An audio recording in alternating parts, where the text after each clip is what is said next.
Good evening, everyone. Our speaker tonight is physicist Amory Lovins. Amory is co-founder and chief scientist of the Rocky Mountain Institute, an energy advisor to major firms and governments in more than 65 countries for more than 40 years.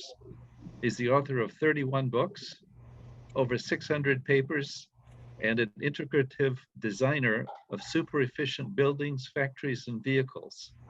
He's received the Blue Planet, Volvo, Zayed, Onassis, Nissan, Shingo, and Mitchell Prizes, the MacArthur and Ashoka Fellowships, Happold, Benjamin Franklin, and Spencer Hutchins Medals, 12 honorary doctorates, and the Heinz Lindbergh Right Livelihood, National Design, and World Technology Awards.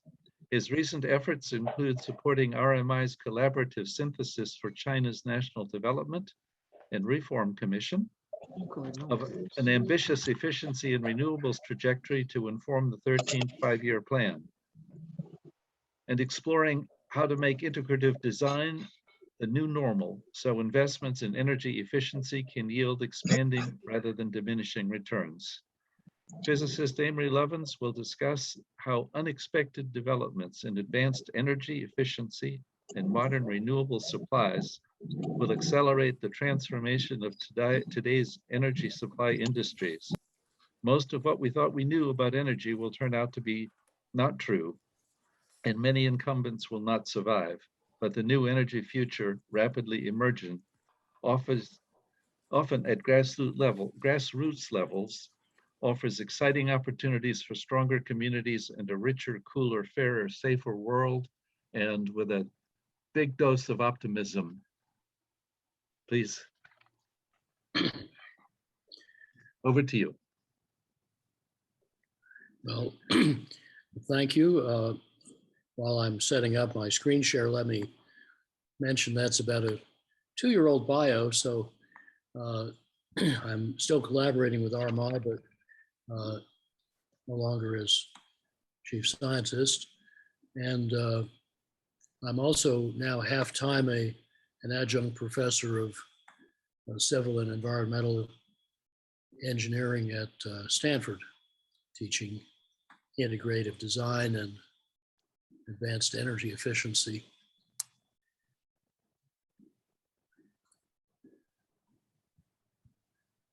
For heaven's sake, still getting the wrong screen here.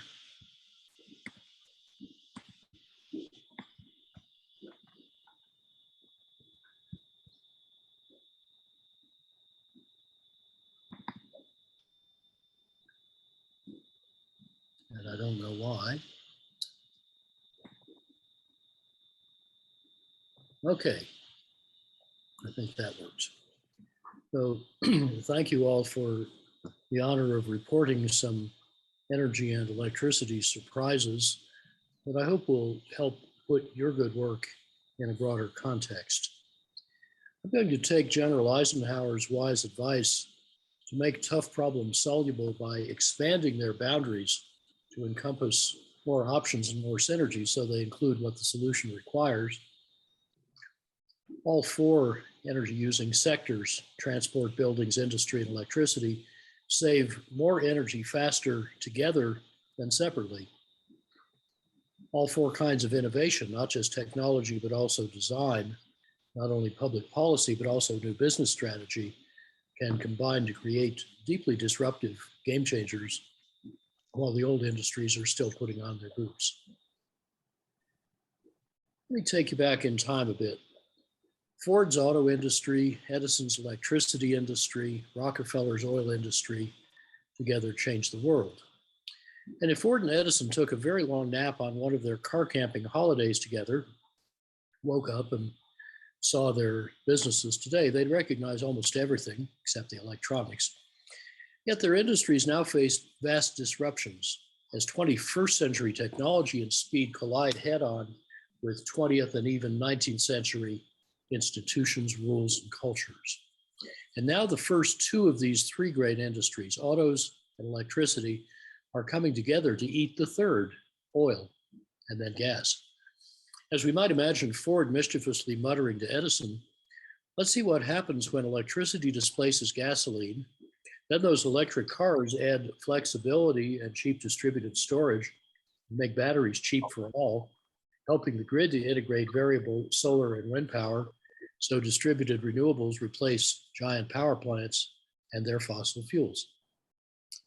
Our story starts, as it always should, with efficient energy use. In the past 45 years, saved energy, about 2/3 due to smarter technologies, has dropped US energy use by 60%. Renewables, meanwhile, doubled, but with 27% less cumulative impact. Who knew?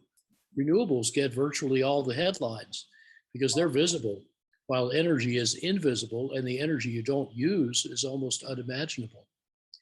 Most climate models call for costly and speculative technologies to capture carbon from combustion or from thin air, but wouldn't need those if efficient use were competed or compared with supply.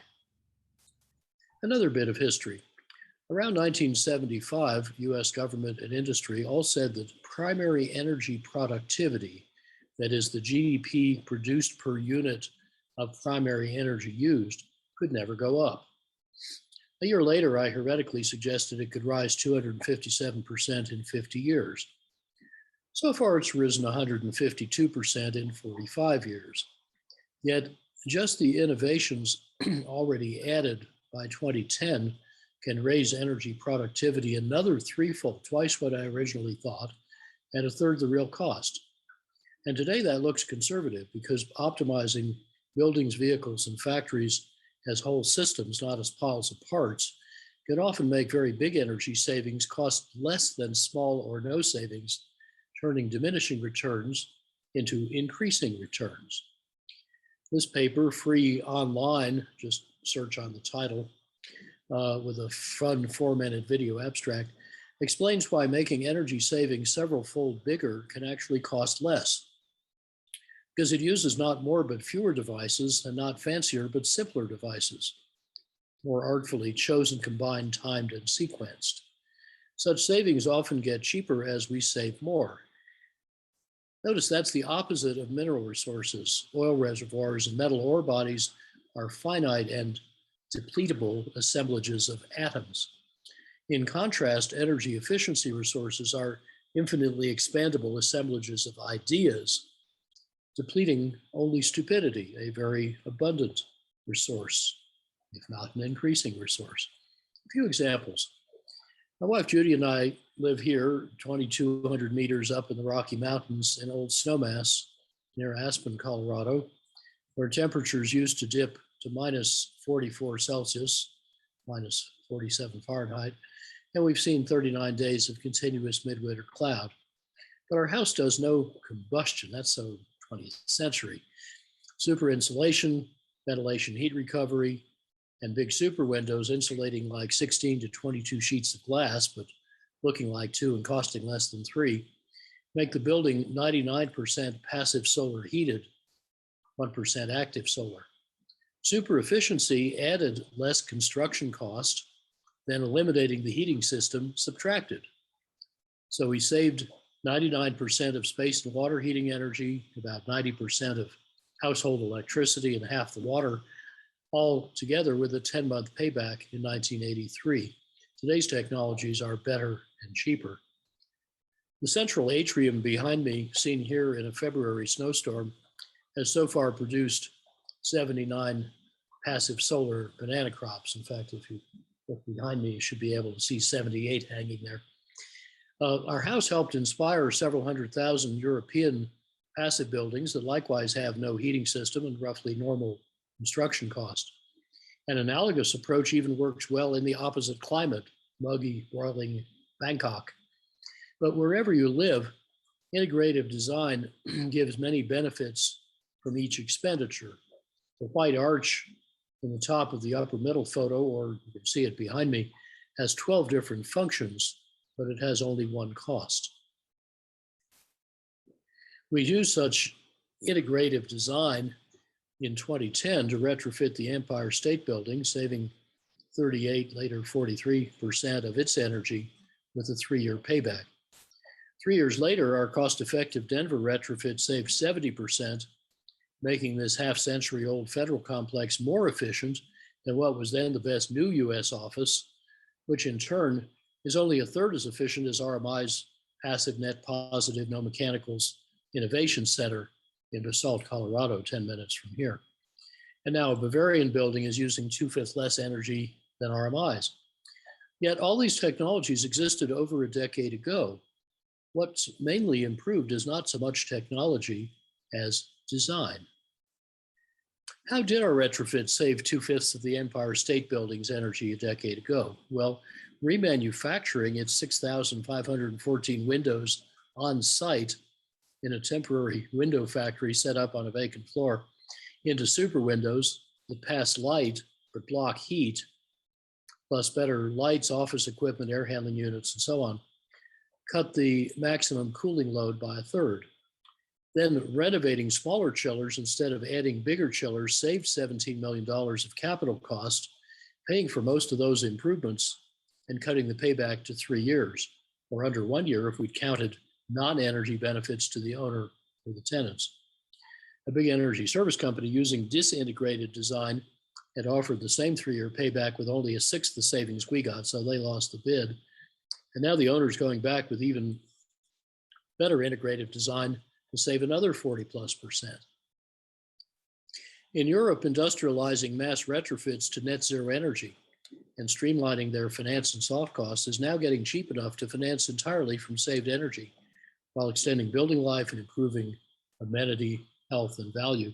This whole retrofit, putting a factory customized tea cozy around your house, dropping in an efficient heat pump, mechanical core, and craning in a well-insulated photovoltaic roof, has even been demonstrated to be installable in a single day while you're off at work. Now, similar methods are expected to cut energy costs 80% in 9 old Brooklyn apartment buildings, and RMI's Realize collaboration with the US Department of Energy and the California Energy Commission is adapting them to the United States. Whatever exists is possible. IPCC reported 7 years ago that among European new buildings on the left and retrofits on the right, with bigger savings towards the right in both graphs, the best projects, the ones down toward the horizontal axis, saved up to at least 90% of their energy use without costing more per unit of saved energy. Now you can see there's a big vertical scatter. There are a lot of projects costing a lot more by not adopting the best practices shown. And the difference, that vertical scatter, is a measure of the business opportunity. And about a decade after those buildings, new techniques are emerging. Next, for example, we can eliminate refrigerative air conditioning. In this shaded pavilion, Singaporeans stayed comfortable outdoors without cooling, drying, or moving the hot, humid, still air. At 32 Celsius, that's 90 Fahrenheit, and 80% relative humidity, their body's far infrared radiation was absorbed by panels shielded by a thin plastic film and cooled by 23 to 25 Celsius degree water. Special selectively radiative roof surfaces can now cool that water passively, even in full sunlight, using no electricity. And this should work in both buildings and vehicles. Inside a building, this Swiss fist-size heat pump can deliver 6 to 15 units of hot water per unit of electricity. And this dramatically more efficient, safe, and otherwise superior Swiss electric cooking system uses vacuum insulated pots to cook with 2.5 to 4+ times less electricity than induction cooktops, as shown in measurements for the California Energy Commission, an independent lab. The highest leverage for fair development in the world comes from efficiency gains that make electricity affordable to the poor. In this 27-watt electric household, Berkeley Lab uses photovoltaics a third smaller than the panels shown at the top to power 7,000 lux of LED lights, a mobile phone charger, a clock radio, a table fan, and a 56-centimeter color television. Of course, the technologies keep improving. The latest biomimetic fan from California can move a well-collimated beam of air at 650 CFM, over 300 liters per second, with just 6.2 watts. Super high efficiencies cut the total capital cost by half. empowering twice as many off-grid families for the same money and enabling cheap and very reliable DC solar microgrids, where the photovoltaics, the batteries, and the appliances are all running on the same low voltage DC with no inverters. And this eliminates so many back and forth AC/DC conversion losses that it nearly doubles the practical efficiency of the whole system. If you invest to make things that save electricity rather than supplying more, you'll need roughly 1,000 times less investment capital, and you'll get it back about 10 times faster. So lower capital intensity and higher capital velocity multiply, and you end up needing about 10,000 times less capital for the most capital intensive sector, electricity, which devours about 1/4 of global development capital. Freeing up that capital to fund other development needs is the biggest macroeconomic lever we know for global development. Just buy negawatts whenever they're cheaper than megawatts and reward providers for cutting your bill, not for selling you more energy. Renewables can then take over supplying reduced global needs sooner, cheaper, and more easily. Industry uses half the world's energy and electricity. But RMI's latest $50+ billion worth of industrial retrofit redesigns typically found about 30 to 60% energy savings, paying back in a few years, and far outperforming the brown zone in the upper left, where most energy service companies deliver disintegrated design. Our new build industrial projects generally found about 40 to 90+% savings with lower than normal capital cost. To see how, let's start with pumping, the biggest use of motors. If your roughly 100,000 kilometers of fractal blood vessels down to the teeniest little capillaries in your body had the design and the friction of standard industrial piping, you would need a heart bigger than your body, very inconvenient. But in fact, your 1/3 of a kilogram, 1.5 watt heart suffices because your blood follows nature's standard design called laminar vortex flow with 1/10 the friction of industrial piping. Just better pipe and duct design, saving about 80 to 90+% of friction and therefore pump and fan power, could, if everybody did it, save roughly half the world's coal-fired electricity, with paybacks typically under a year in retrofit and instant in new build. But this isn't yet in any standard engineering textbook, government study, industry forecast, or climate model. Why not? Because it's not a technology. It's a design method. And few people yet think of design as a scaling vector, a way to make things big fast. To wring out friction, we simply use big pipes and small pumps, not small pipes and big pumps, and to eliminate elbows, right angle bends, and their friction, we lay out the pipes first, then the equipment, so that those 10 chillers, which normally would be in a neat row, get staggered to make the elbows go away. We just lay out supply pipes as if they were drains.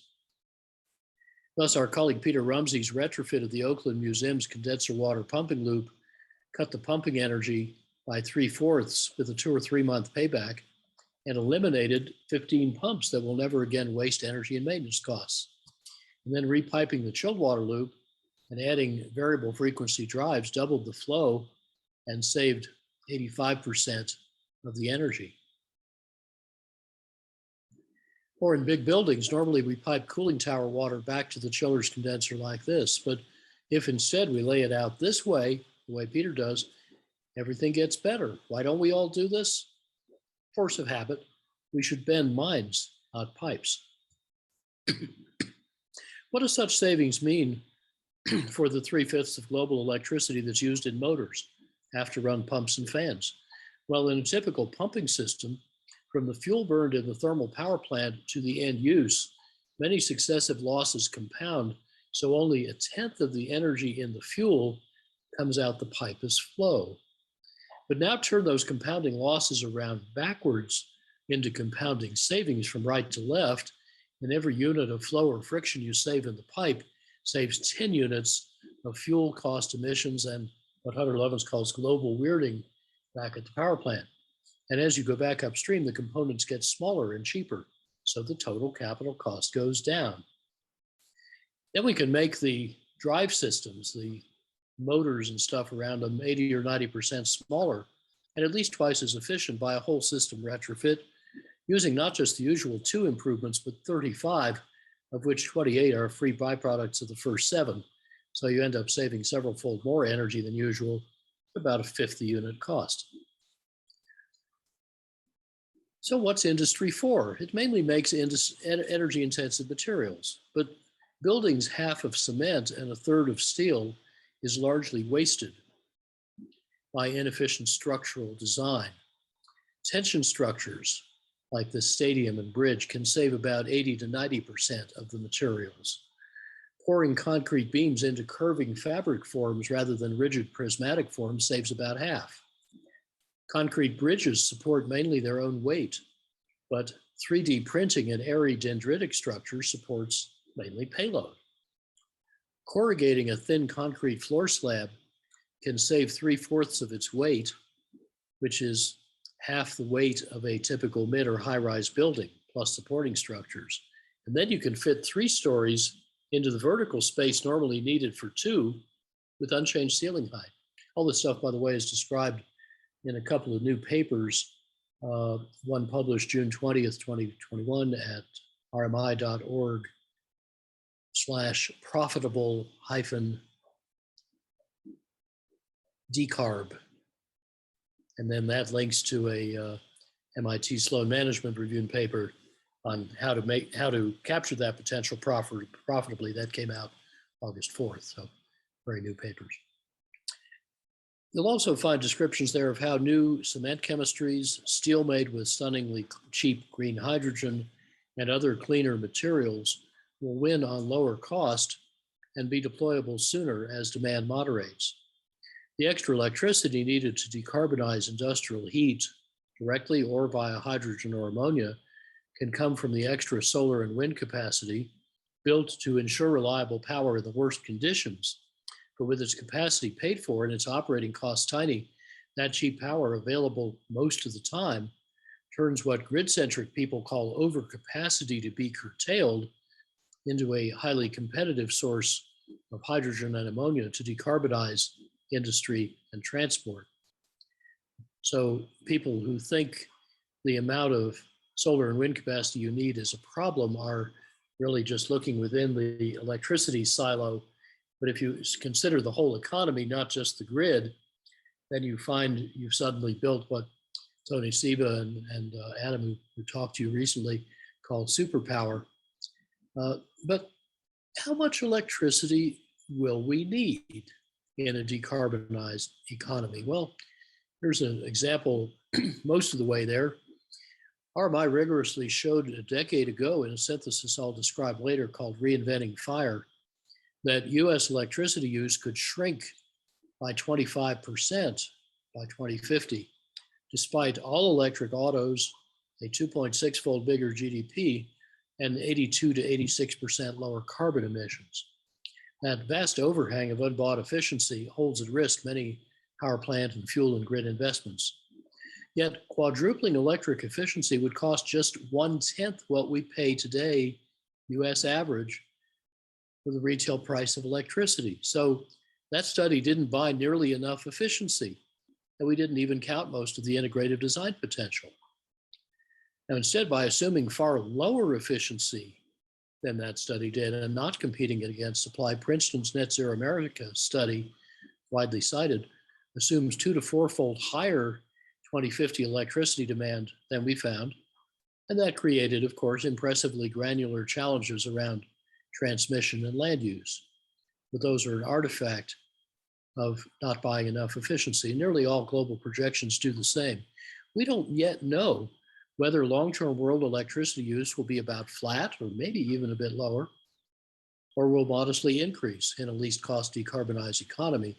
But studies assuming 3 to 6-fold higher electricity demand do merit skepticism, and I wouldn't bet your company on their coming true. Conversely, it now looks possible to decongest grid bottlenecks far faster than we thought at a negative cost. The electricity needed by electric vehicles, too, depends on their efficiency. but their efficiency varies widely, and it can vary even more if we take out more weight and drag. You know, 2/3 of the energy needed to move a typical car is caused by its weight, but up to 70% of that weight can be safely and economically saved by advanced materials and integrative design. For example, BMW's carbon fiber electric car I drive, called the i3, saved 250 to 350 kilograms, offsetting the added weight of its electric powertrain, mostly batteries. And they did that by making the whole passenger cell out of supposedly way too expensive carbon fiber, but they didn't actually end up adding cost. Why not? Well, this i3 made money from the first unit off the assembly line 8 years ago because its carbon fiber is paid for by needing fewer batteries to move less weight. Just like our super insulation and super windows in this house that got rid of the heating system were paid for by not needing the heating system. Oh, by the way, when you have fewer batteries, they also recharge faster. And integrative design makes saved weight snowball a lot more than other automakers assume. The assembly of this vehicle is radically frugal, and it eliminates the conventional body and paint shops where you do the two hardest and costliest steps in making a car. It's also much better for the workers, and the quadrupled efficiency is uncompromised and brings many driver benefits. In April, Bloomberg New Energy Finance reported that China's flagship cars aim in this decade to shed 79% of their steel and to add enough carbon fiber to make the body. Such ultralight electric cars would need far less electricity than standard forecasts assume. 2 hypercars planned to enter the market late this year, both from firms I advise, get another 2- or 3-fold more efficient than even a Tesla Model 3. Most drivers will not need to recharge this 2-seat electric 3-wheeler from a San Diego firm because its topside photovoltaics capture enough energy to drive roughly 46 miles a day at the equivalent of 343 miles a gallon. In your climate, you'll need to recharge this vehicle about 8 times a year if you drive 50 miles a day, or never if you drive 30 miles a day.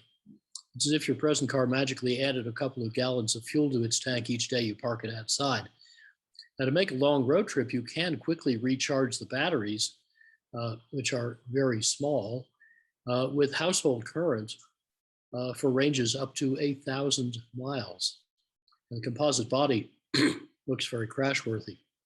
Then there's a Dutch firm called Lightyear with a 5-seat, 4-wheel, 450-mile range, light aerodynamic car with not 3 but 5 square meters of solar cells on top and 251 miles a gallon efficiency. So it can add about 12 kilometers of range per hour in the sun. So the charging infrastructure that other electric vehicles have to pay for, these super efficient vehicles aim to bypass. The same design principles apply to heavy vehicles. My team helped Walmart's fleet of heavy trucks, the world's biggest civilian fleet, save half its fuel per case in a decade, including smarter logistics, but better technology alone can profitably make heavy trucks at least 3 times more efficient, as one maker expects to prove on the road this year. Airplane efficiency can rise as well by 3 to 5-fold, like these decade-old designs by Boeing, NASA, and MIT. But technology moves on. Tesla's battery electric heavy truck, just postponed from release this year to next year for the battery production to catch up, more than triples its efficiency with 40% sleeker aerodynamics, lightweighting that offsets the battery weight, and a 2-year payback. And this flight tested air taxi being developed near Los Angeles, revealed a year ago, could fly nonstop from, say, Aspen to London with 1/6 a business jet's operating cost and 1/8 its fuel use, even before electrification, for which it's an obvious candidate.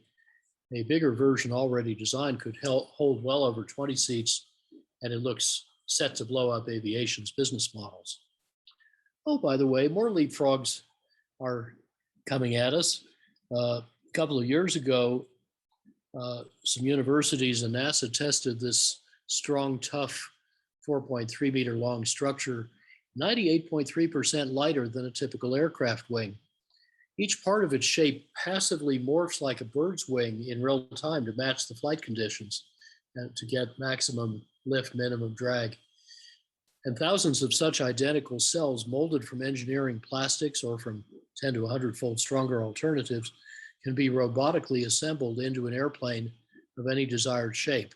That opens revolutionary prospects for lightweighting, aerodynamics, and lower cost. It's been prototyped as a car for Toyota, as an airplane for Airbus. It could even make a vacuum balloon needing no helium, crush-proof but buoyant enough in the atmosphere to lift 24 times the payload of a jumbo jet. Put that in a lattice airframe to help carry improved batteries, and solar-powered zero-emissions electric planes might ultimately carry commercial payloads across oceans. So the oil and gas reserves, unsellable for competitive reasons, look bigger than the reserves unburnable for climate reasons. Oil owners are even more at risk from market competition than from climate regulation. And the cost of getting automobiles completely off oil has fallen from $18 per saved barrel a decade ago to under $7 today, heading below zero in the next few years. So oil has become uncompetitive even at low prices before it became unavailable even at high prices. As with fuels, so with electricity, technology and design are both moving efficiency into fast forward. Prior lighting improvements are being swept away as LEDs in each decade get 30 times more efficient, 20 times brighter, 10 times cheaper. And as they save about 1/8 of the world's electricity, they'll pry open an old crack in electric utilities business model. You see, Thomas Edison didn't sell electricity, he sold light. So future lighting efficiency gains would cut his cost. But in 1892, customers switched from selling light to selling kilowatt hours. So efficient use doesn't cut their costs, it cuts their revenues. Utilities are selling a commodity, but customers want an infrastructure or a service like hot showers and cold beer. Oil and gas companies are using the same flawed business model, selling you molecules, not the services you want like comfort and electricity.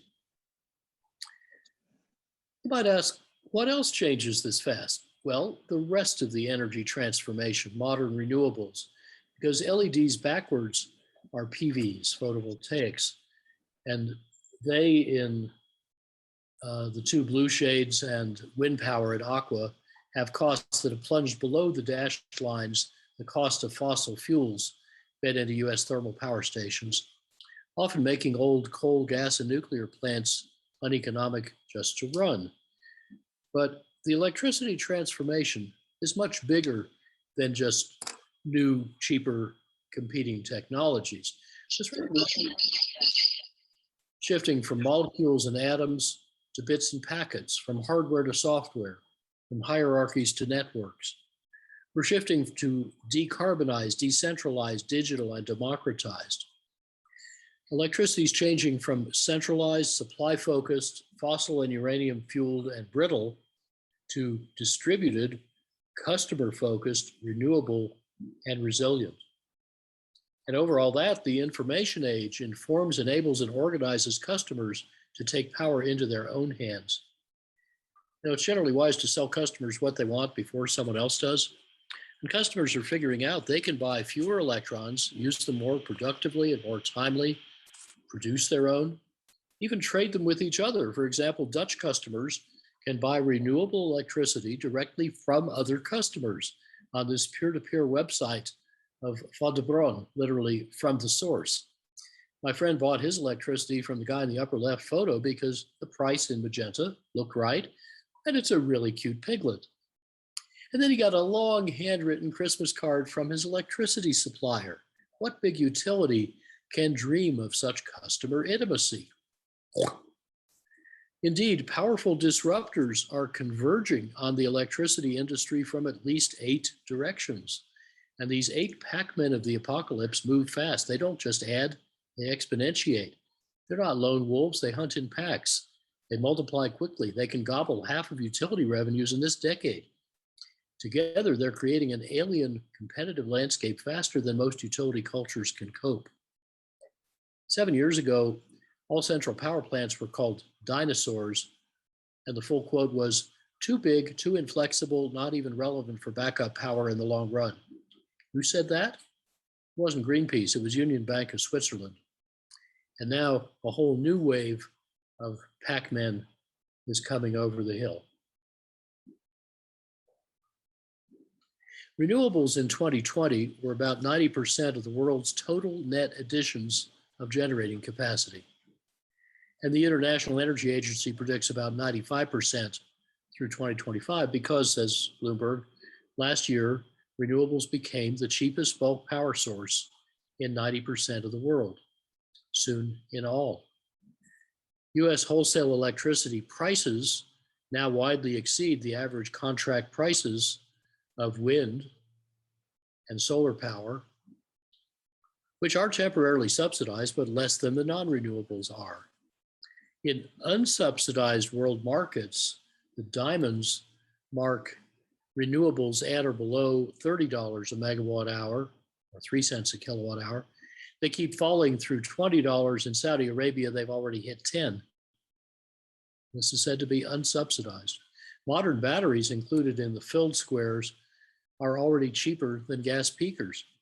And Bloomberg finds variable renewables plus backup, which can be renewable, non-renewable, storage, or demand side, are now the cheapest way to meet a steady load, dethroning so-called baseload thermal plants, which no longer have a business case. The Paris Agreement's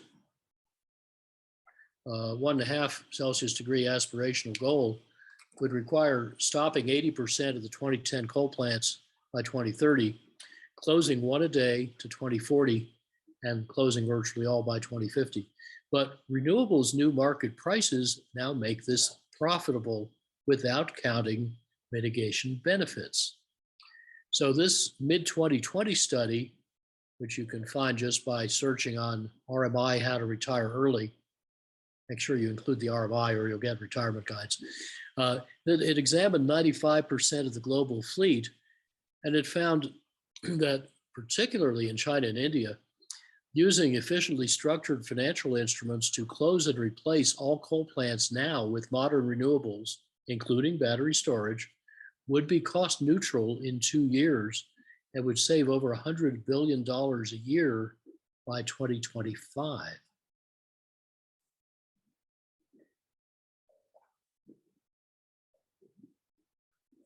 That leaves plenty of money to fund a just transition, especially in a country like the United States, where coal communities are important, but we have only half as many coal miners as we have yoga instructors, so the numbers are quite manageable. Gas comes next. New and old combined cycle plants no longer have a business case, even with fracked gas. Their market is collapsing because all of their outputs, energy, capacity, ramping and flexibility, ancillary services like frequency and voltage stability, can be provided faster, better, and cheaper by locally customized carbon-free clean energy portfolios that combine in the proportions right for each place, demand side, renewable, and storage assets. And this could strand over $100 billion of planned US gas plants and $500 billion of gas supply to fuel them. Investors quickly took note. Modern renewables also scale up in a fundamentally different way than we're used to. Traditionally, we built these giant cathedral-like thermal power plants, each costing billions, taking many years to license and build. But now each year, similar investment can build you a factory that produces each year thereafter enough solar cells to generate each year thereafter as much electricity as your cathedral ultimately will. So after 10 years, cumulative output is 15 times greater for solar power, which worldwide has naturally been scaling faster than cell phones. And yet we're still told that only coal, gas, and nuclear stations can keep the lights on because they're 24/7, while wind power and photovoltaics are variable and hence supposedly unreliable. But variable doesn't mean unpredictable. Here's how accurately the French grid operator in one stormy winter month forecast a day ahead the actual output of the country's wind farms. But they wish they could forecast demand that accurately. A decade later, East Danish wind operators are now bidding wind power into the day-ahead hourly auctions, just like thermal capacity, because today's wind forecasting is so accurate that the operators are more confident they can deliver on their contract at 4 o'clock tomorrow afternoon than the grid operators are that when they push the button, their peaker will actually start. Indeed, we built the grid because no generator is 24/7. They all break. And when a giant power plant fails, you lose 1 billion watts in milliseconds, often abruptly, often for weeks or months. So grids, as they were built to do, manage this intermittence by backing up failed plants with working plants. And in exactly the same way, but often at lower cost, grids can manage the forecastable variations of solar and wind power by backing up those variable renewables with a portfolio of other renewables, all forecasted, integrated, and diversified by type and location, and of course combined with demand side resources. So for example, in the tough case of Texas, whose grid has no big hydro dams and is only 1% interconnected to adjacent grids, a 2050 summer week's expected load shape can get a lot smaller and less peaky with profitably efficient use. Then we can make 86% of the annual electricity with a combination of wind and photovoltaics, and 14% from dispatchable renewables. So that would be geothermal, small hydro, burning agricultural, industrial, or municipal wastes, burning obsolete energy studies, burning feedlot biogas. This 100% renewable supply can then match the load, the dashed line, by putting the surplus electricity into two kinds of distributed storage that are worth buying anyway. Ice storage, air conditioning. Notice we're storing heat and cool there, not electricity, and smart charging electric autos, then recovering that energy when needed and filling the last gaps with unobtrusively flexible demand. Then you have 100% renewable electricity every hour of the year with no bulk storage and with only about 5% left over to make hydrogen or ammonia to decarbonize the rest of the economy. So the economics should be excellent even at today's prices.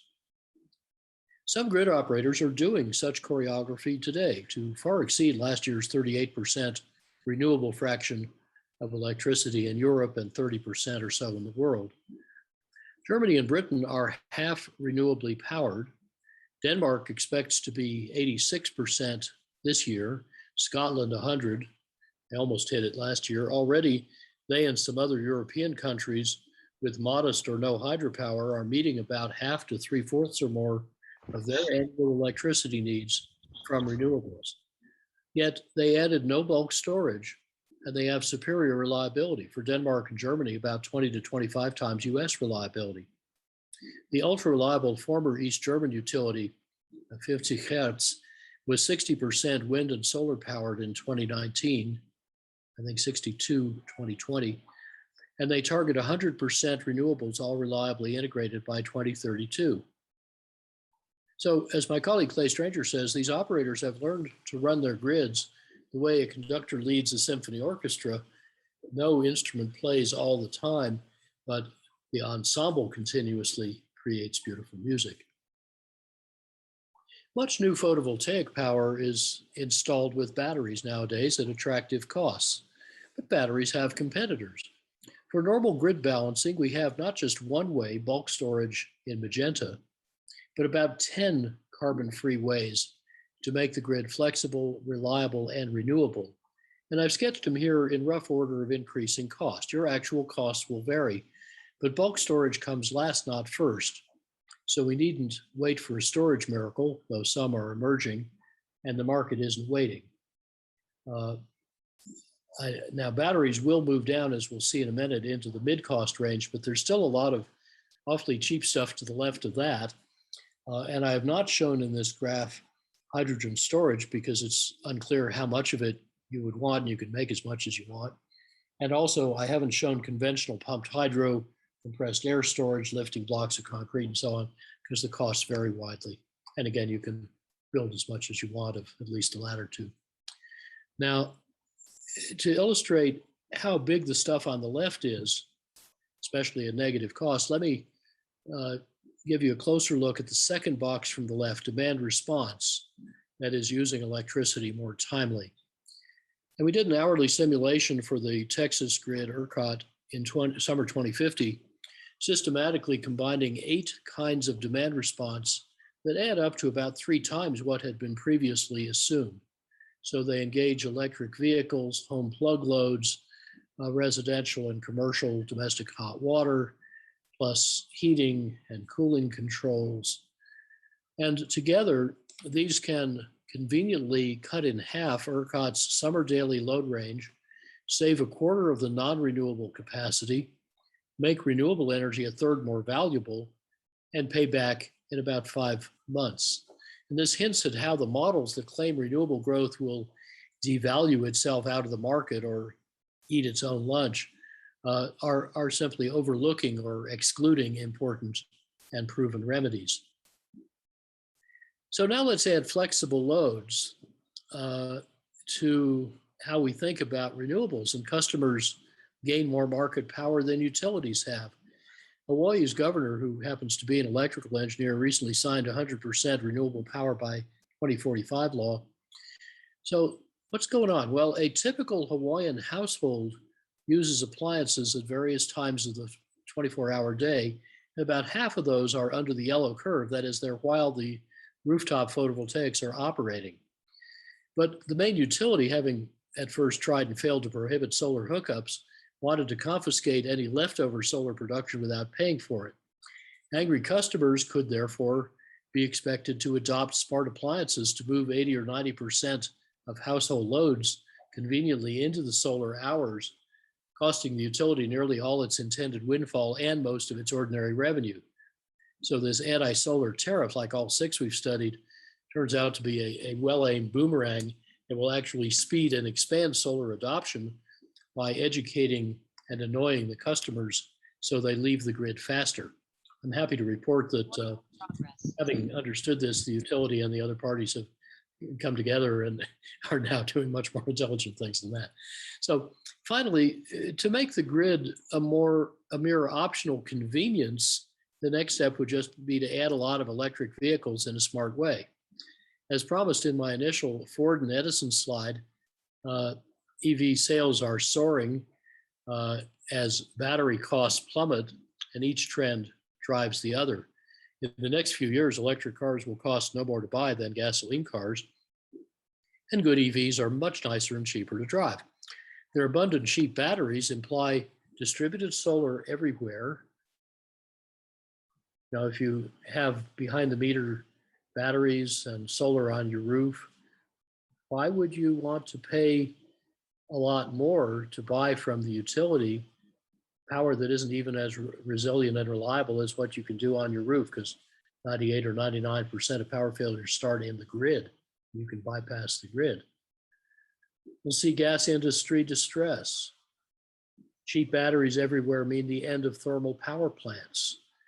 They provide a vast distributed storage and demand flexibility resource, and they may even mean in time much of the grid's becoming a stranded asset like phone company copper. This prospect gives utility executives nightmares and venture capitalists sweet dreams. Let me look a little closer at one part of that. Ubiquitous electric vehicles mean an immense storage and ancillary services resource that is now parked about 96% of the time, and you know where it is. Already today, you can drive your charged up battery car to a soccer game in the Green Stadium in Amsterdam, plug it in to help run the stadium, leaving yourself ample juice to get home with, and they'll let you in to watch the game for free. Pretty cool. The integrator is the Zurich-based mobility house, and they supplement those incoming cars with a bunch of stationary Nissan Leaf battery packs, many of them reincarnated in a second life, and all of them providing valuable services to the grid. So this firm's building initially a 100 megawatt portfolio of stationary storage in Germany and Holland and France. Here's the first 30 megawatts. It's all using battery packs that are in the EV business, but not in cars currently driving. And even 3 years ago, the first electric car was approved as a power plant on the German grid, able to get paid for selling frequency stabilization back to the grid. Of 21 services that stationary or mobile batteries can provide, the Mobility House is selling about 13. And now the US subsidiary of Électricité de France is building its strategy around smart vehicle to grid integration, starting with smart charging, but then expect going both ways. Meanwhile, efficient and electric autos are morphing from pigs, that is, personal internal combustion gasoline steel dominated vehicles, to SEALs, shareable electric autonomous lightweight service vehicles. These two changes in technology and three in business model are all simultaneous. They are mutually reinforcing, they're vigorously in play, and they're sped very much by smart policies and strong commercial ambitions in India and China. Assembling all these opportunities, our decade-old business and design book, Reinventing Fire, rigorously showed how to triple US energy efficiency and quintuple renewables by 2050, needing no oil, no coal, no nuclear energy, and at least a third less natural gas, while saving $5 trillion in net present value, growing the economy 2.6-fold, strengthening national security, and cutting fossil carbon emissions 82 to 86%, yet needing no new inventions, no acts of Congress, not even carbon pricing, much though we would like it, but with smart city and state policies, maybe county policies, led by business for profit. How are we doing? Well, the first 9 years of this 40-year journey are pretty well on track, green actual versus blue proposed. I think largely because the private sector smells that $5 trillion on the table. That's exactly what should be happening. These best buys are also the most effective solutions to big global problems that hazard every country's security and prosperity. And if you like any of Reinventing Fire's outcomes, you could support this transition without having to like every outcome and without having to agree about which outcome is most important. So focusing on outcomes, not motives, can turn gridlock and conflict into a unifying solution to our common energy challenge. And of course, as we build distributed resources, especially photovoltaics, our default design should work with or without the grid, building resilience from the bottom up, one roof at a time, and making so-called auto-islanding universal, but keeping it safe for line workers. And there's a great national standard to do that, called IEEE 1547.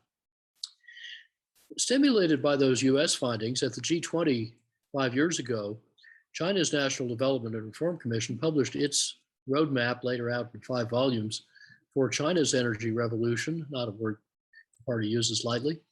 And it details how China can save over $3 trillion, run a 7-fold bigger economy in 2050 than in 2010, while using today's energy 7 times more productively, shift supply 2/3 off fossil fuels, 83% in the power sector, and 69% of generation then coming from renewables.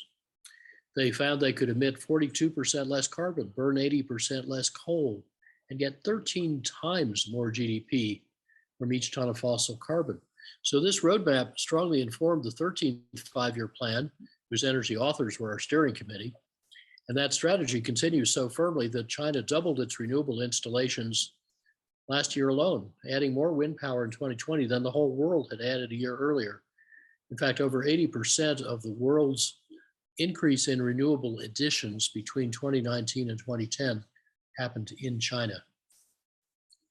Now, if you extrapolate these on-track US and adopted Chinese and similar European findings to the other half of the world, then you could get to the minimal Paris Agreement ambition, a 2-degree climate target, about $18 trillion cheaper. And reinvesting some of that saving in natural systems carbon removal could then get us to the aspirational and necessary 1.5 degrees, with trillions of dollars left over and huge progress on the Sustainable Development Goals. Making climate protection not costly but profitable should also simplify the politics. You know, the climate science models have conservatively understated the speed and runaway potential of climate change. They continue to do that. Climate policy models about choices and consequences conservatively understated what we can do to stop climate change. Offsetting these two biases, what Jeremy Grantham calls the race of our lives is very much on. Despair and complacency are equally unwarranted.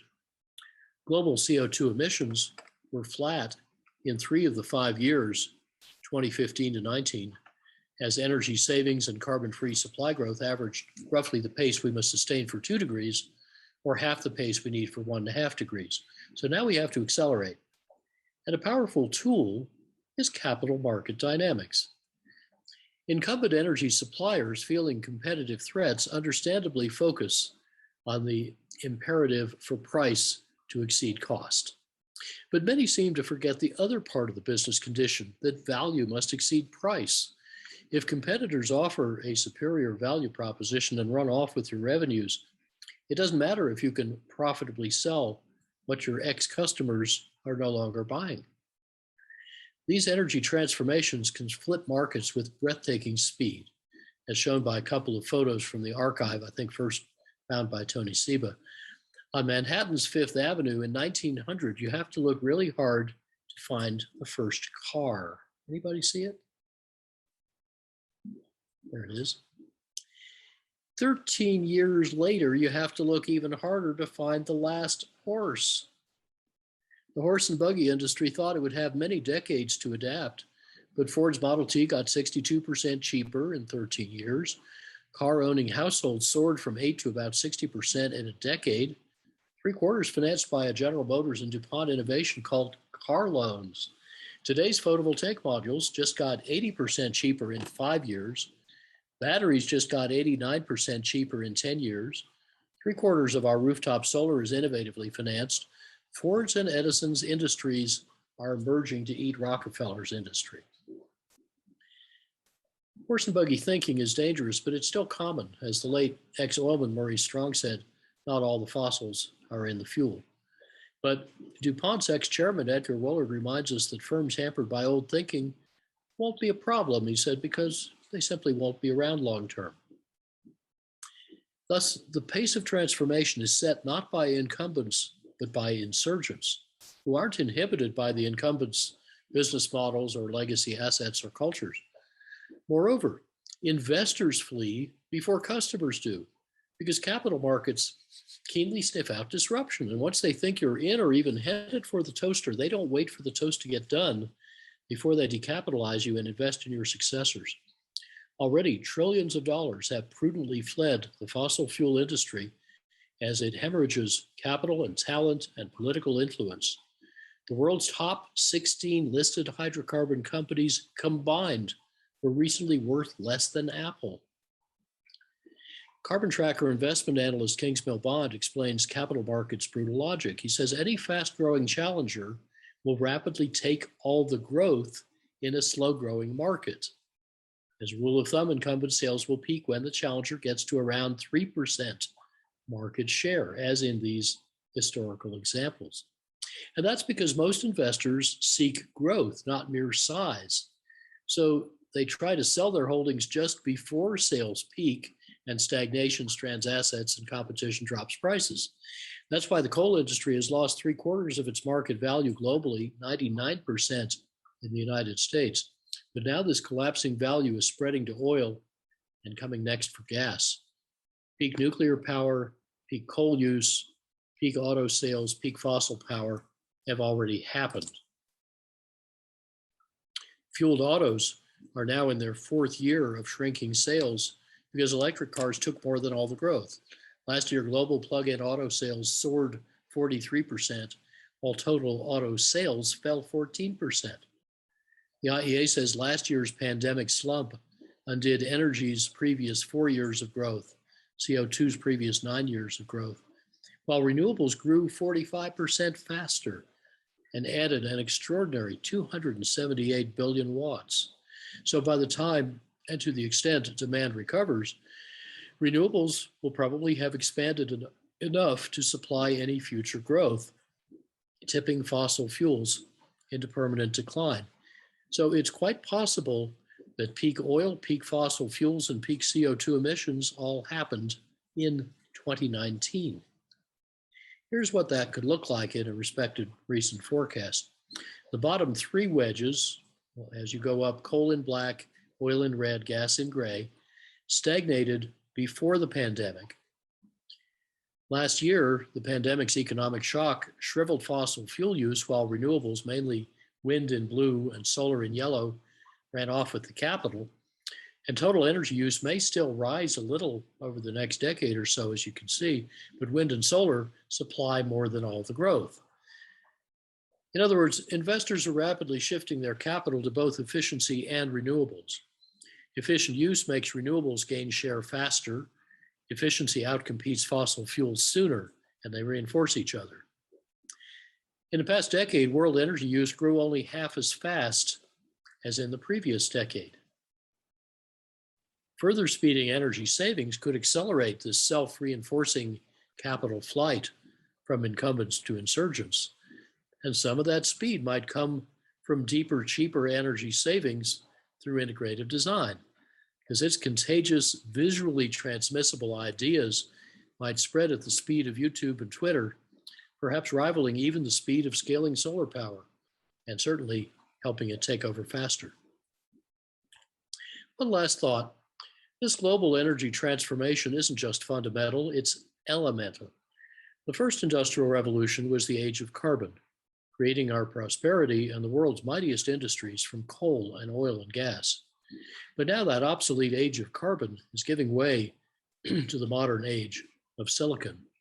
Silicon microchips, telecoms, and software turn people from isolated to networked, systems from dumb to smart, grids from analog to digital, and potentially from dirigiste to democratized. Silicon power electronics make electricity interconvertible and precisely applicable, replacing fiery molecules with obedient electrons.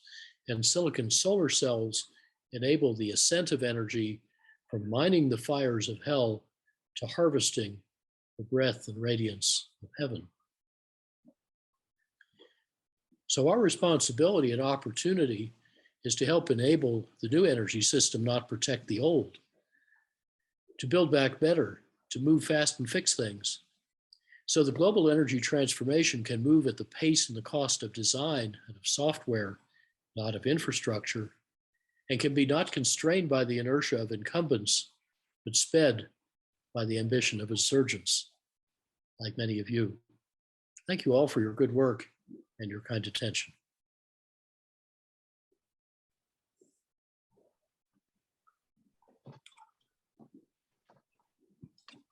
Oh, that was absolutely breathtaking.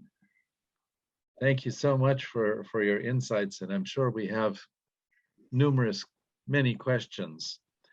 One thing you didn't talk about very much, and maybe I could just begin with the first question, is what do you see as the role of local, state, and federal government, especially in the context of what the Biden administration is trying to do right now in this transformation that's underway? Well, if the federal government can function, it can do big, important things. And we know that from many aspects of our history. On the other hand, if it doesn't function, then it's time to remember, as Cutler Cleveland remarked after the 2016 election, that the president is not the federal government. The federal government is not the only government. Government is not even the most important player in, I would add, in energy or a lot of other things. Energy policy historically is mostly a state and local matter. And I don't want in any way to minimize the great things the federal government could do, many of which have started to emerge now in this administration, but there are a lot of ways to get things done in our complex political system. And that is, of course, why California has long been such a leader and why many localities are in California and elsewhere.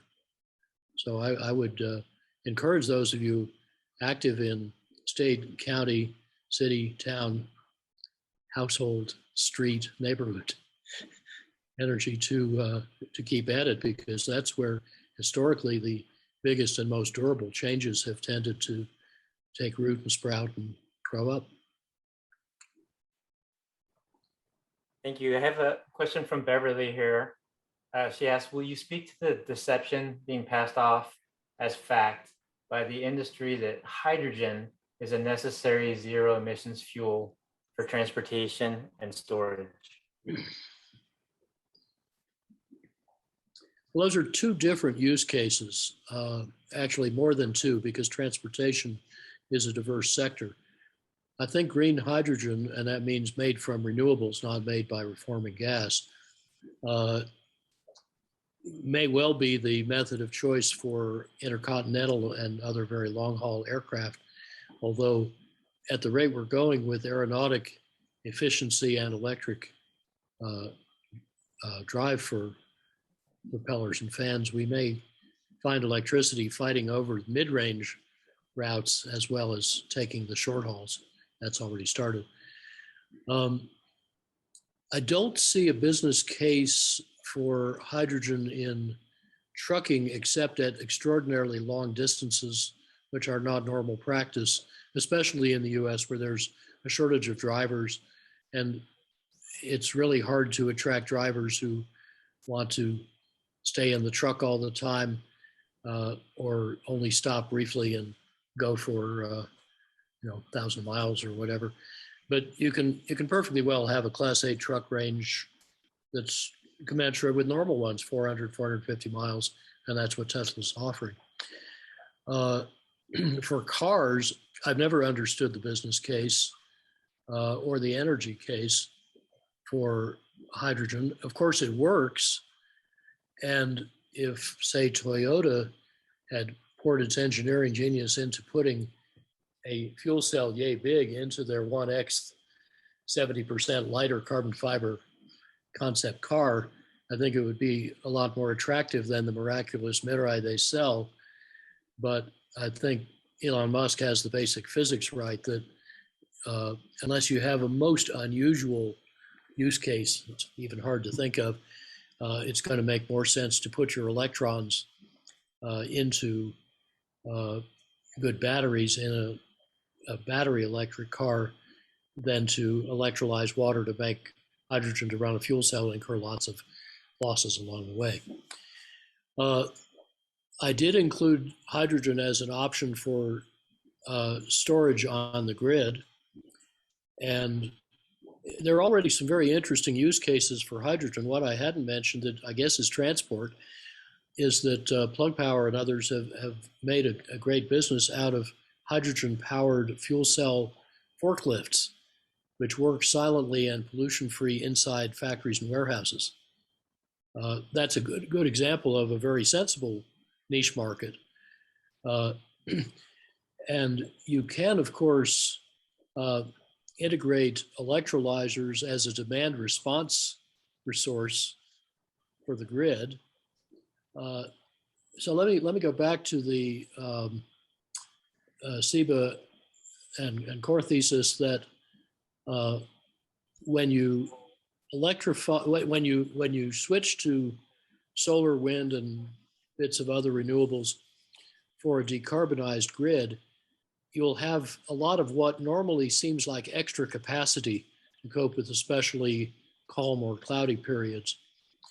And it's cheap enough that that's very worth doing, but it means that most of the time you'll have a lot of capacity that the currently electrified uses don't need. That's what you can use to make the hydrogen to run stuff like steel mills, cement mills, chemical plants, and so on, and thus decarbonize the rest of the economy. And that's featured in my new paper on profitably decarbonizing heavy transport and industrial heat. Now, if you're running one of those electrolyzers, you can afford, because by then we'll be paying the China price for electrolyzers. It's like sneakers. You can afford not to run the electrolyzer all the time. You don't get very anxious about it sitting idle at the times when electricity is scarce and costly. You can wait till it's abundant and cheap, or even negative price. Split your water then. It's easy to store hydrogen in tanks or underground. There have been mature hydrogen economies in, for example, our Gulf Coast and the Ruhrgebiet in Germany for a very long time. We know a hell of a lot about hydrogen. You can use that storage if justified to provide long-term grid storage in places prone to long spells of renewable unfriendly weather. So that's a perfectly good option, but it ought to compete with all the rest. And there's such a robust portfolio of renewables coming now that you might think of hydrogen as initially a special case transport and mainly industrial heat resource, with an option to use it later for grid storage if you don't have a better way to do it. But it is kind of fun for the electrolyzers. They can buy cheap electricity when they can get it, and when they can't get it, they can shut down and sell their demand response resource to the grid. They get paid on both ends. Thank you. Joe, did you want to, I've got a lot of questions here. I can keep going, or I can pass back to you. And by the way, today's New York Times has a pretty good article about a nice new peer-reviewed paper showing why gray hydrogen is not a good idea. That's made from natural gas. There's too much methane released and CO2 all along the chain. Sorry. Yeah, thank you for clarifying that. We all have to get to know the different colors of hydrogen and understand the problems with some of them. So another question, it was one that I started to write, and then Allison asked the same question, and that is, are you concerned about materials needed to build the batteries? And I'll also extend that with the materials we need for a lot of these technologies, like nickel, copper, maybe the quartz that we've seen described as being necessary for easy production of silicon, of silicon for photovoltaics. Are we watching really closely for those bottlenecks to make sure that we don't actually suddenly find the will to do this, but then recognize that we have limitations on acquiring the resources? I'm not worried about it. I think a lot of people are paying too much attention to this issue. If you search on Lovins, rare earths, why not to worry, you'll get a Bulletin of the Atomic Scientists article updating and expanding what I did for the chairman of the Joint Chiefs magazine called Joint Force Quarterly about rare earths and how I have some background long ago in economic geology and a lot of physics and engineering background in the things that use rare materials, rare earths and otherwise. I think the people who get worried about this are paying way too little attention to the scope for efficiency and substitution in those materials. I'll give you a small example. We have cheap batteries for cars because of the way firms like Apple and Samsung paid enormous premia for very high energy density safe batteries to put in smartphones. And then we made so many batteries for cars that they became cheap enough to be interesting for the grid and even for airplanes and such. Well, if you take your battery out of the cell phone at Redwood Materials in Carson City, Nevada, J.B. Straubel's firm, which I recently visited, and recycle it, you will get 30 times as much car battery capacity as you had phone battery capacity out of the same cobalt, because it's so much more productively used in modern car batteries. 30-fold leverage is pretty good for offsetting Congolese cobalt. And in fact, the makers are rapidly designing out cobalt. what happens when a material becomes scarce or people think it will is the current or future price goes up. People start looking for more and they find a lot more. Elements like lithium are not actually scarce. And that means you can pick and choose where you want to mine it if you need to. Recycling and recovery and reuse and remanufacturing all increase. And substitution and efficiency in using the material can skyrocket. And bear in mind, nobody's projection, except maybe mine, is even counting the 2 or 3-fold efficiency gain possible in the cars. As I described, for perfectly ordinary looking cars, or even more than that by a factor 2 or 3 if you're Aptera or Lightyear. So let's talk. Yeah, put all that together and you've got a pretty powerful portfolio of reasons not to worry about the materials. I want to say that I was really excited that you led off with efficiency, and folks that know your body of work would have assumed that.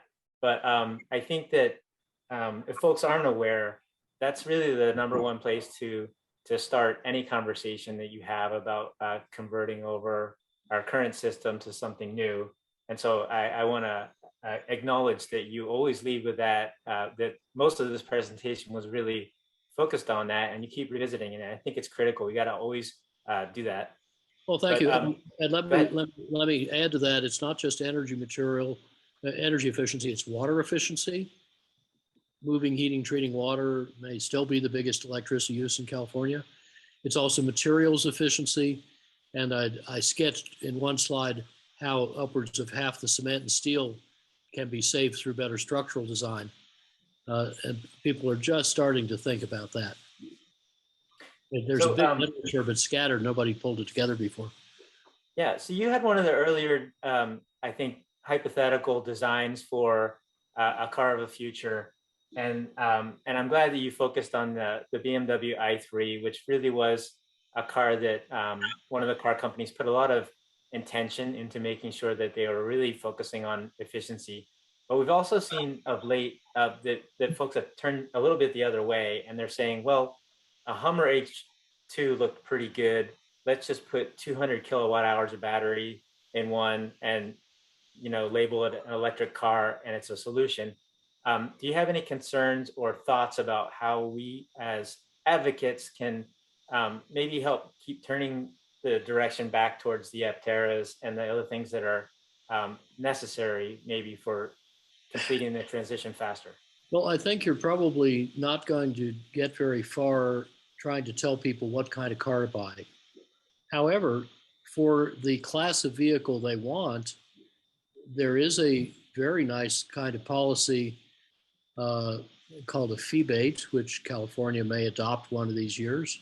It's in about 8 countries, works well.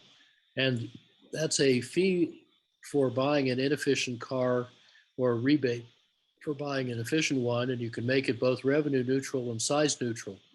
So you can buy the general kind of vehicle you want, whatever brand you want, and so on, but you're incentivized to get an efficient one.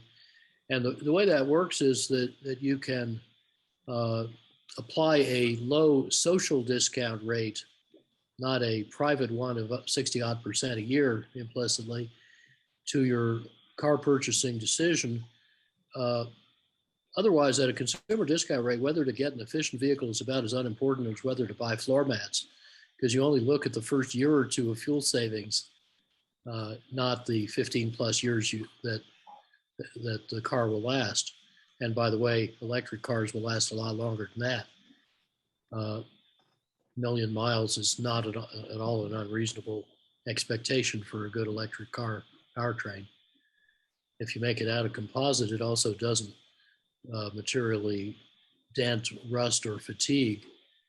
And a low-speed collision is a fender bouncer. So these could be extraordinarily durable. And then, of course, the business model should move from selling a car to leasing a mobility service. And folks like, who are doing that anyway. Oh, by the way, the fellow who ran the I program at BMW, the extraordinary engineer Uli Kranz, recently went to work for Apple.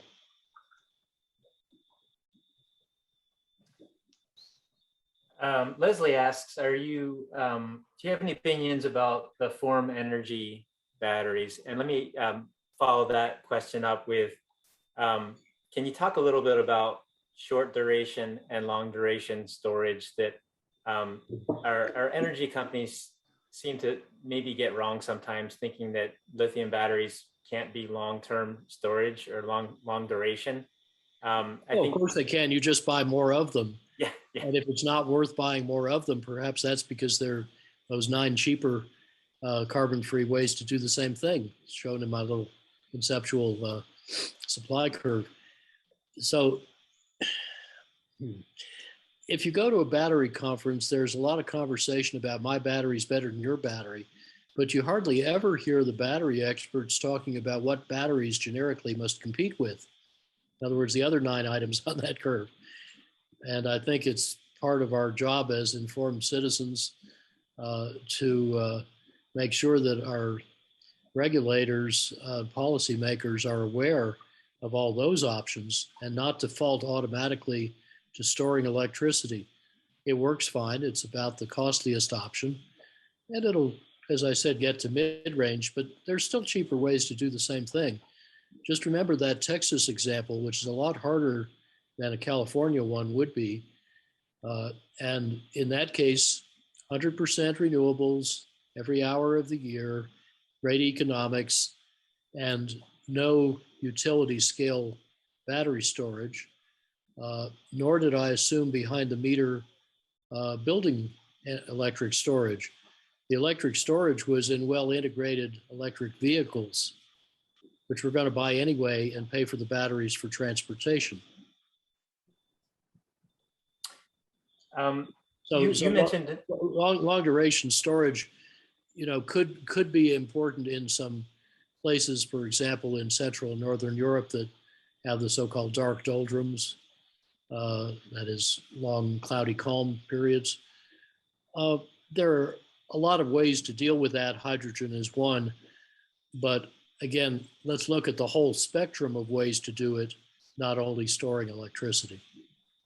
It is, for example, straightforward and quite cost effective to store heat as part of the district heating systems lasting right through the winter. It's common in Scandinavia, and they have a really hard high latitude climate.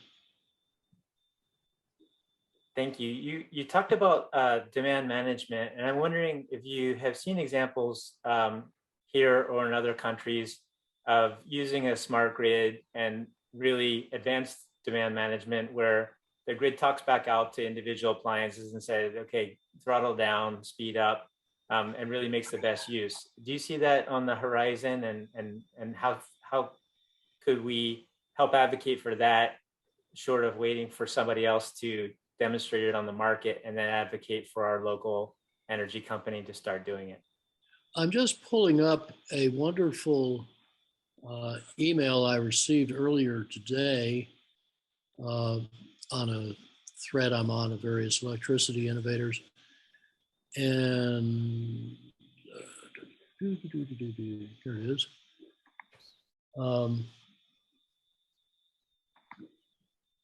This needs to open.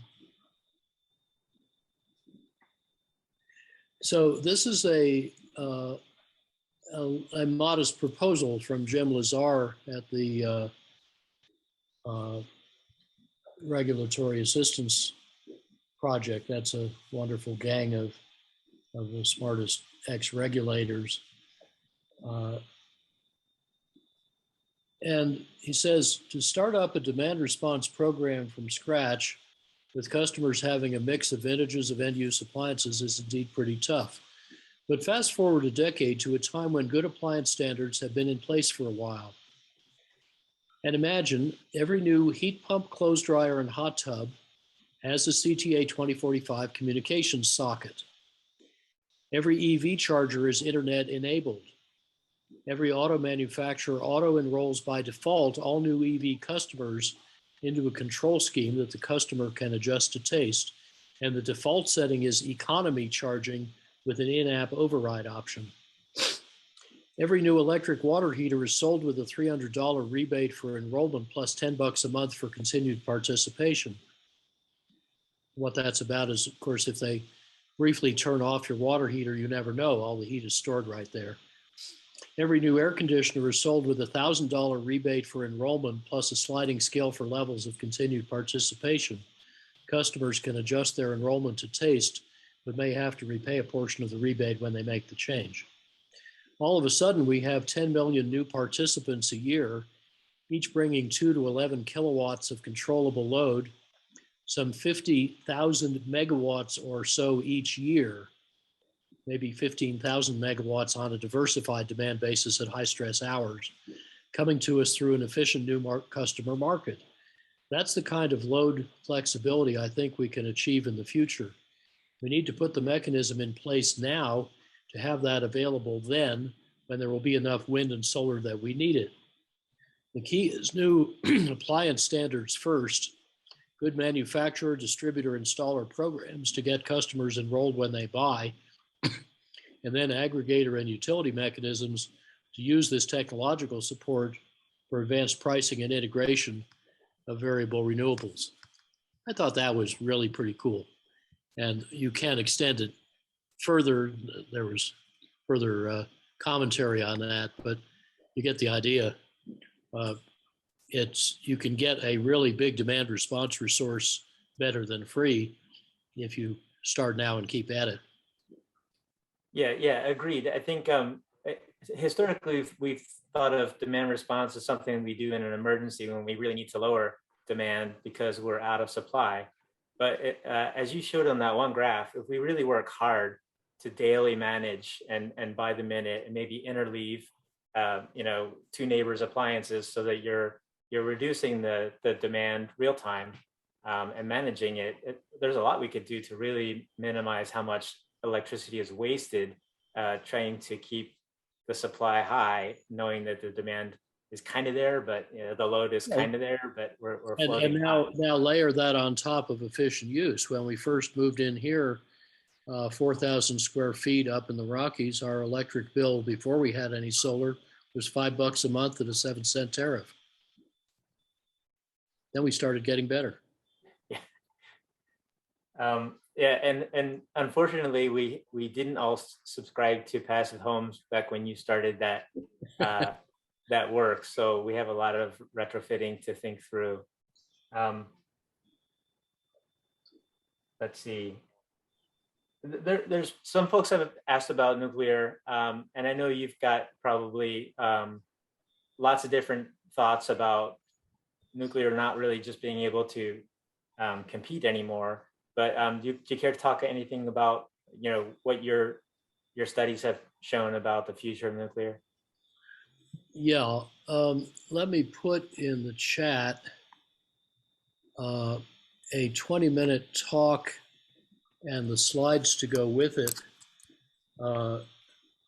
which I presented in a congressional brief at the end of March for EESI.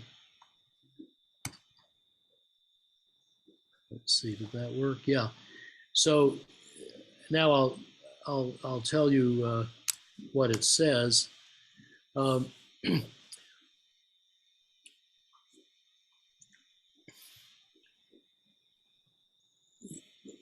The average operating cost of a U.S.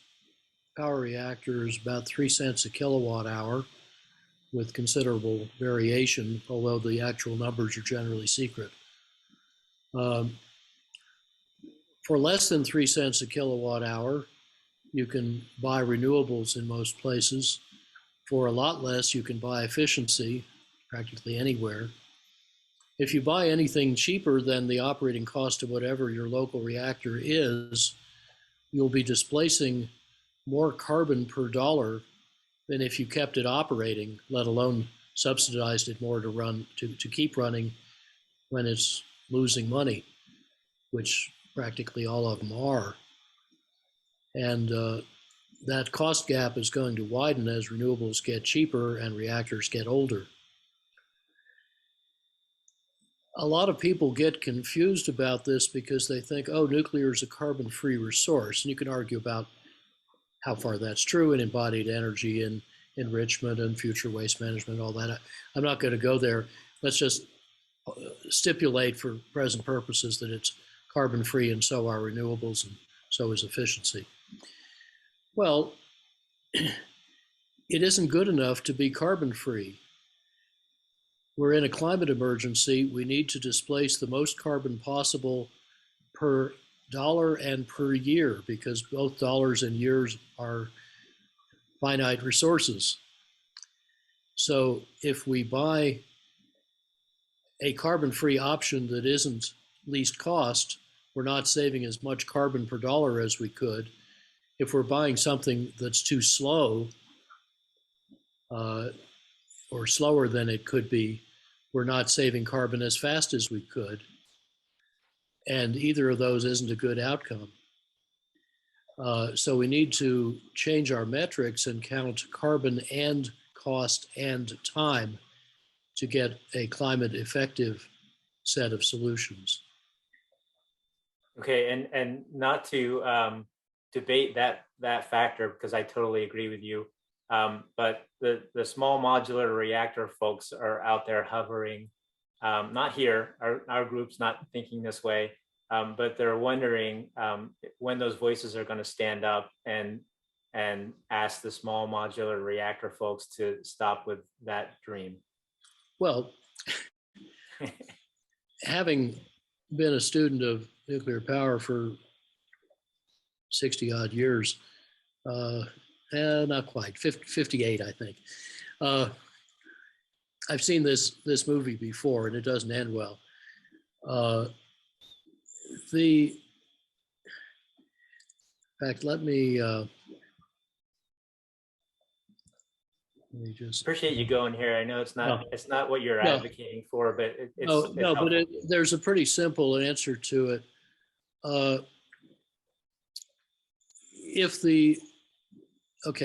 In today's light water reactors, gigawatt scale, 78 to 87% of the prohibitive capital cost is not the nuclear stuff. It's all the non-nuclear components, like the steam turbine, the generator, the heat sink, the switch yard, and so on. If the remainder, the nuclear part, were free and had no operating cost, in other words, you had free nuclear steam, you would still be a factor 2 to 6 out of the money compared to modern renewables, and even more compared to efficiency. The last years, and now it's gotten worse, but I don't have the latest numbers to hand. Last year, Lazard said that's a venerable and very expert merchant bank, does an annual survey of what new energy technologies cost. They found that existing reactors are, that the existing type of reactor is about 8 to 13x out of the money, uncompetitive with renewables, let alone efficiency. And Bloomberg New Energy Finance, even higher numbers, up into the 20s of times. Now, what the small modular reactor folks claim is that, theirs will cost more per kilowatt hour initially, but they'll make it up and more with mass production economies of scale. Well, they actually start at a factor 2 disadvantage, possibly more, because as a matter of physics, reactors don't scale down well. And then they're a factor of at least 8 to 13 uncompetitive. That's Lazard last year, is worse now. And then by the time you could build enough small modular reactors to know that you like the idea and want to build a whole bunch more and start capturing economies of production scale, by then renewables are another factor 2 cheaper. So, do the math, 2 times 8 to 13 times 2, right? That's a very, very large factor by which SMRs cannot compete with renewables, let alone efficiency. And they're not going to make that up with mass production. It's not physically possible. And again, even if the nuclear part were free, you couldn't get there. So this is simply another way to get taxpayer money to avoid an orderly terminal phase for an industry that needs it.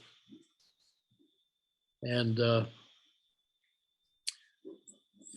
I'm rather dismayed at how many otherwise well-informed people have drunk this Kool-Aid and not quite recognized the flavor.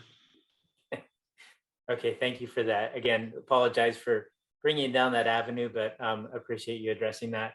Let me ask one question about a technology that I am trying to advocate for here in our county with various cities and the county itself, and that is heat pump technology. Do you have any thoughts about how far we've come with that, how we're doing on phasing out HFCs, and what's your prospects for on the appliance side, things that we're doing efficiency wise? Well, the Kigali amendment to the Montreal Protocol is going along well, as far as I know. I have not followed closely the last few months of twists and turns, but I think it's rightly a very high priority for the industry and the government. And I don't know anybody who matters that is arguing it's a bad idea and we should slow it down. You can get excellent performance out of it, but also when you're thinking about, say, air conditioners or refrigeration, just think back to the passive cooling, radiant cooling slide, and the heat pump slide with COP 6 to 15 for low lift hot water heaters. That runs backwards too. Yeah, so I don't think switching refrigerant is a serious concern. And whenever I've actually had to deal with it on a design project, it's been straightforward to find good substitutes. How about the idea of combining appliances together? In other words, in some cases, we've got a heat pump water heater in the same home that has a refrigerator running, and the two things are fighting each other and trying to cast off the ambient energy instead of working together. Have you seen any systems Absolutely. where?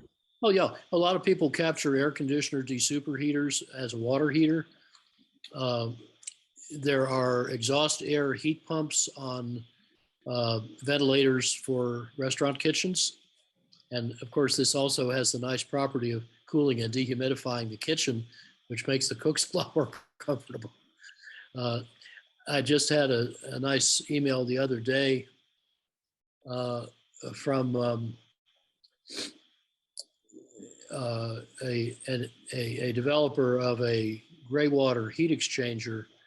It's basically a copper pipe that replaces a downcoming drain pipe and has a copper tube wrapped tightly around it, and it gets back about half the heat in the hot water. Well, you could imagine slinging something like that underneath a commercial dishwasher, perhaps as a retrofit.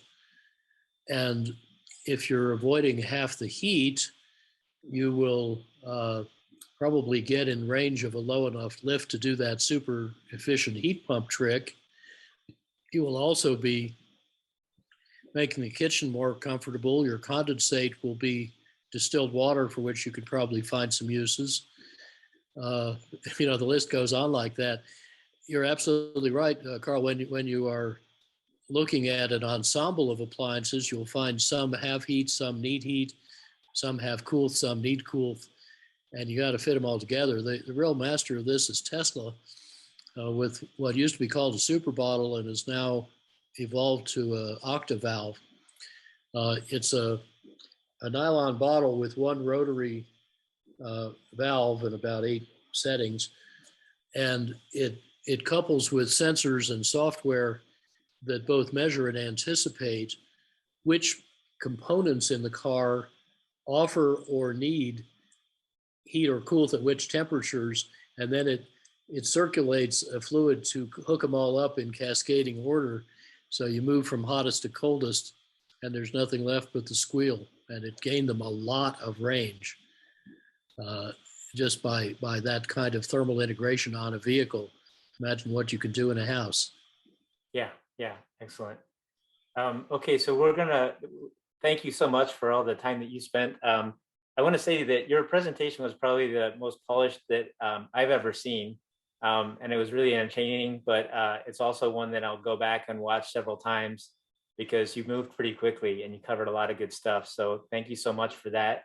And Marion, if you want to come on, we want to have one final parting address here.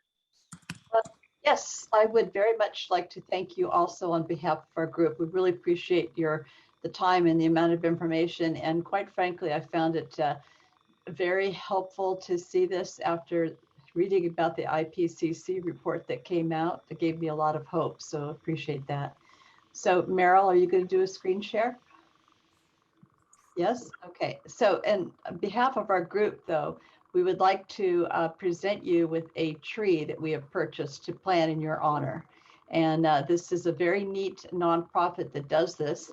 And you can go online and find your particular tree and keep your eye on it. And it will be planted in an area that's been burned out by the wildfires.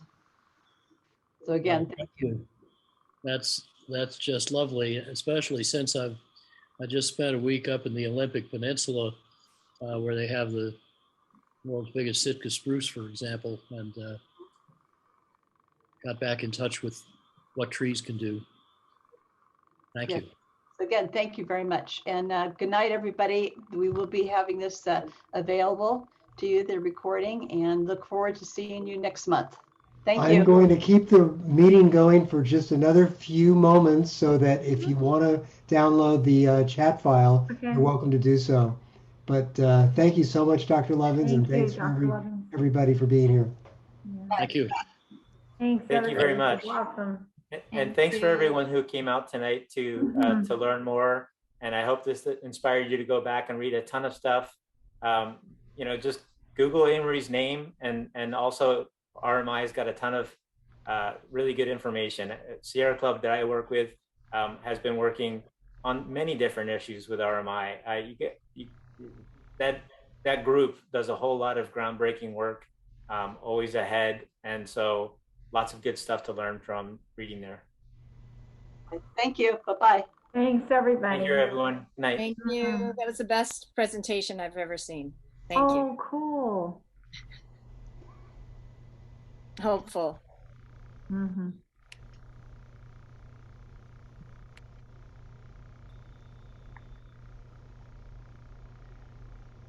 Thanks, Amory. Appreciate it. Thank you. My pleasure. Good night. Good night.